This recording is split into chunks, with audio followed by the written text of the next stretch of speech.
नहीं है, वो अपना जो है जात पात और इन्हीं सब चीजों को ज्यादा लेकर के बढ़े। प्रोग्राम होगा लेकिन 10 तारीख के बाद कभी कभी अभी डेट का घोषणा नहीं हुआ है।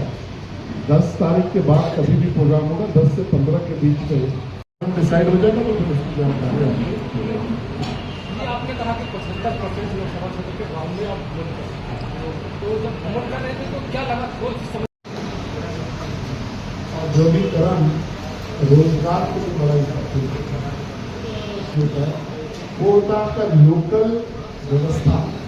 अगर आपका लॉ एंड ऑर्डर अच्छा है, आप पीसफुल माहौल में रहते हैं, तो उद्योगपति आते हैं, अपना पैसा निवेश करते हैं। अगर आपका स्थिति जो है डावाडोल रहे हमेशा, कभी शांति रहे कभी विवाद रहे और डिस्टर्बेंस रहे, लोकल डिस्टर्बेंस रहे, तो वो उद्योग फ्रेंडली माहौल नहीं रहता।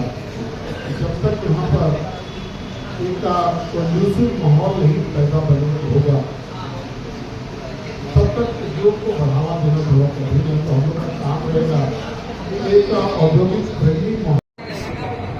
देखिए, कल इस लोकसभा से मैं अपना नामांकन दाखिल करूंगा।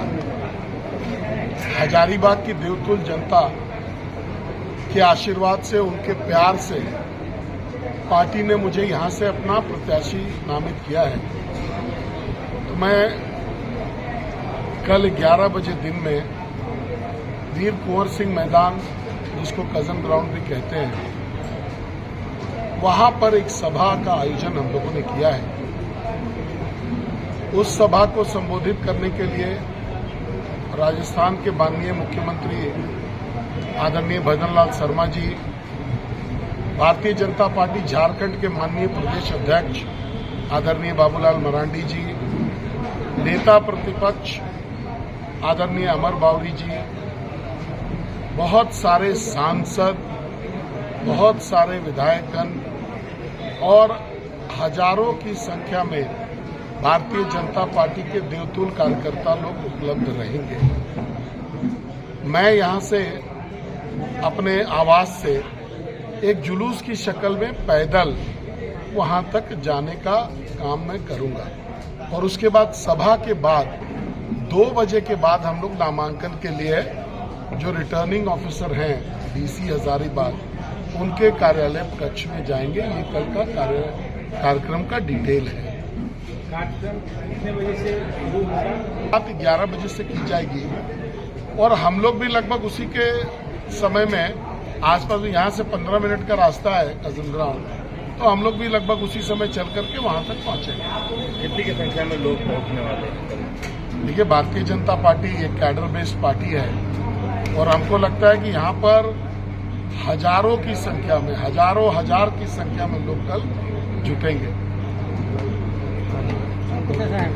चलिए, का क्वेश्चन है, मेरे से रिलेटेड नहीं है। अब वो क्या करेंगे नहीं करेंगे, ये प्रश्न उनका है, ये प्रश्न आपको उनके तरफ मुखातिब करना चाहिए। मेरा इस प्रश्न से कोई वास्ता नहीं। देखिए, मुंगेरी लाल का हसीन सपना दिखना और जमीन पर रहना दोनों अलग अलग विषय है। आज आप देख पा रहे होंगे कि कांग्रेस के लोग या विपक्ष इंडी गठबंधन के लोग प्रचार करने लायक भी नहीं है। जहां भी जा रहे हैं, कई जगह पर इनको विरोध का सामना करना पड़ रहा है। और मैंने बड़े सभाओं में इनकी ये सुनी है, वोट का अपील सुना है कि ये अपने काम के बल पर, कांग्रेस को तो 60 साल तक जो उन्होंने काम किया उसके बल पर वोट मांगना चाहिए। जो आज जो उनका जो आगे का एजेंडा है उसके बल पर उनको वोट मांगना चाहिए। तो वो वोट किस बात पर मांग रहे हैं कि हेमंत सोरेन जी को जेल भेज दिया, केजरीवाल को जेल भेज दिया, तो व्यापारी को प्रत्याशी बना दिया। ये सब मैटर पब्लिक को सूट नहीं करता। आप पब्लिक को क्या देने वाले हैं? यहाँ देखिए, मेरे ऑफिस में लगा हुआ है भारतीय जनता पार्टी का क्या एजेंडा है, आगे हम क्या करने वाले हैं। हमने 15 साल में जनता के लिए, इस देश के लिए क्या किया, ये हम बताते हैं अपनी सभाओं में, और आगे हम उनके लिए क्या करने वाले हैं ये बताते हैं। हम बैक स्टैब करके या दूसरे जाति के नाम पर हम वोट नहीं मांगते। कांग्रेस वाले लोग जाति के नाम पर वोट मांग रहे हैं, धर्म के नाम पर हम लोग वोट नहीं मांगते, वो लोग धर्म के नाम पर वोट मांग रहे हैं। दूसरे कृत्यों के नाम पर कि भाई केजरीवाल जी को जेल भेज दिया तो हेमंत सोरेन जी जेल चले गए, इसके बाद पर वो लोग वोट मांगना चाहते हैं। तो मैं सभाओं में लोगों से पूछा कि भाई जो गलत करेगा उसको जेल जाना चाहिए कि नहीं जाना चाहिए, तो लोगों का जवाब तो पॉजिटिव आता है कि हाँ बिल्कुल कोई भी हो, ये गरीबों का देश है, जो गलत करेगा उसी को जेल जाना चाहिए, तो लोग जा रहे हैं। इस पर आपका क्या कुछ कहना है? देखिए, कोई किसी को नाम और बदनामी नहीं करता। अगर कोई आता है और ज्वाइन करता है तो ना तो उसको जबरदस्ती लाया जाता है, ना तो जबरदस्ती ज्वाइन कराया जाता है। वो अपनी मर्जी से, हमारे यहाँ ज्वाइनिंग की कमेटी है, उस कमेटी के माध्यम से वो ज्वाइन करता है, जिसको हमको लगता है कि लेना चाहिए, उसको भारतीय जनता पार्टी लेती है। तो उनके आरोप लगाने से वो लोग अपने लोगों को रोक नहीं पा रहे हैं और आरोप हम पर लगा रहे हैं कि भाई हम क्यों ले रहे हैं। तो ये हम लोग एक समुद्र है, भारतीय जनता पार्टी एक समुद्र है, जहां पर हर विचारधारा के, हर जाति के, हर समाज के लोगों का स्वागत है। हम लोग केवल विकास करने के लिए लोगों के बीच में जाते हैं, राष्ट्रवादी भावना से जाते हैं। सर, आप पर जिनको बताना चाहिए कि वो क्या है, वो नेता हैं, व्यवसायी हैं, कॉन्ट्रैक्टर हैं, दलाल हैं, ये बताना चाहिए। मुझे ये बताने की जरूरत नहीं है। मेरे पर तो स्टैंप लगा हुआ है कि हम लोग 4 पुश्त से, हमारे दादा व्यापारी थे, हमारे पिताजी व्यापारी थे, मैं भी व्यापारी रहा हूँ और अब मेरा बेटा व्यापार करता है। तो हम लोग पिछले 100 सालों से व्यापार में रहे। ये कोई आरोप का चीज नहीं, तो मैं स्वयं स्वीकार रहा हूँ। लेकिन इससे लेना देना क्या है, राजनीति को क्या लेना देना है। और मैं आपको केवल इतना बताना चाहता हूँ कि ये व्यापार का प्रोसीडी है, जिससे मनीष जायसवाल ने इस विधानसभा को, और आपने मुझे कोविड में काम करते देखा होगा, कहीं सुना आपने कि मैंने चंदा मांगा? मैं आपको बहनों को लंगा देता हूँ, कहीं आपने सुना कि मैंने चंदा मांगा? मैं छठ में साड़ी बांटने का काम करता हूँ, कहीं आपने सुना कि मैंने चंदा मांगा है? मैं बीमार का इलाज कराता हूँ, कहीं आपने सुना कि मैं चंदा मांगा हूँ?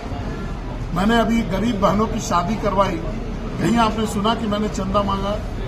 तो ये जो व्यापार का प्रोसीड है, उससे, चूंकि हमारा परिवार व्यापार में है, तो हम लोग उस व्यापार से जो प्रॉफिट अर्जित करते हैं उससे समाज की सेवा भी करते हैं। तो हमारा व्यापारी होना शायद समाज के लिए खुशी की बात है, क्योंकि उसी का जो प्रोसीड है हम लोगों में देते हैं। लेकिन दूसरे लोगों को बताना चाहिए कि वो क्या करते हैं। वो बिजनेसमैन हैं, दलाल हैं, कॉन्ट्रैक्टर हैं, नेता हैं, जो ये प्रश्न को रेज करते हैं, उनको ये बात बताना चाहिए। मेरा तो अगर आप बोलिएगा तो झंडा चौक में डंका से पिटवा करके हम बोल देंगे कि भाई हम व्यापारी वर्ग से आते हैं और कर्म से भी व्यापारी हैं। कहीं ना कहीं विपक्ष की ये